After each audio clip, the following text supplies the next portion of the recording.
রেস্তোরাঁয় খাওয়া থেকে মহাকুম্ভের স্নান, বন্ধুদের সঙ্গে আড্ডা থেকে অফিসের পিকনিক, সব মুহূর্তই পোস্ট করা হয় সামাজিক যোগাযোগ মাধ্যমে। নিজের অনুভূতি প্রকাশের পাশাপাশি বন্ধু, পরিবার বা পরিচিত ব্যক্তিদের সঙ্গে যোগাযোগের জন্য প্রতিদিন ফেসবুক ব্যবহার করেন অনেকেই। কিন্তু জানেন কি, সারাক্ষণ কিছু না কিছু পোস্ট করতে গিয়ে এমন কিছুও পোস্ট করে ফেলতে পারেন যার জন্য বাংলাদেশের আইন অনুযায়ী আপনার হতে পারে জেলও। এছাড়াও কিছু পোস্ট, কমেন্ট বা ভিডিও শেয়ার করার ফলে বিপদসহ আইনি ঝামেলায় পড়ার ঝুঁকি থাকে।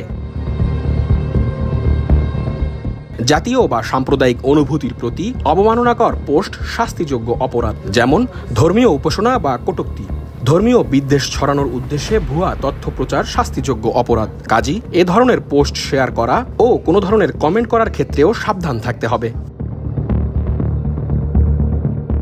এছাড়াও কোনো ব্যক্তি বা প্রতিষ্ঠানের সম্মানহানির উদ্দেশ্যে মিথ্যা তথ্য প্রচার করা সাইবার অপরাধ, যেমন কারো বিরুদ্ধে ভিত্তিহীন অভিযোগ পোস্ট করা, কোনো সেলিব্রিটি বা সরকারি কর্মকর্তার বিরুদ্ধে অপপ্রচার, ব্যক্তিগত ছবি বা তথ্য অনুমতি ছাড়া শেয়ার করা।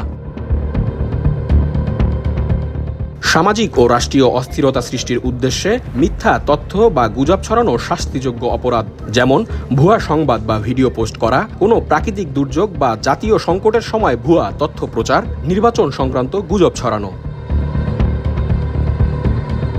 এসব কারণে ফেসবুকে কোনো কিছু পোস্ট করার আগে অবশ্যই আইনের বিষয়ে সচেতন থাকা জরুরি। আইনে আমাদের এই স্বাধীনতা যেন অন্যের ক্ষতির কারণ না হয়, নজর দিতে হবে সেই দিকেও। তাই যে কোনো নিউজ শেয়ার করার আগে তার সত্যতা যাচাই করে নেবেন। শুধুমাত্র নির্ভরযোগ্য সংবাদ মাধ্যমগুলোকে বিশ্বাস করুন।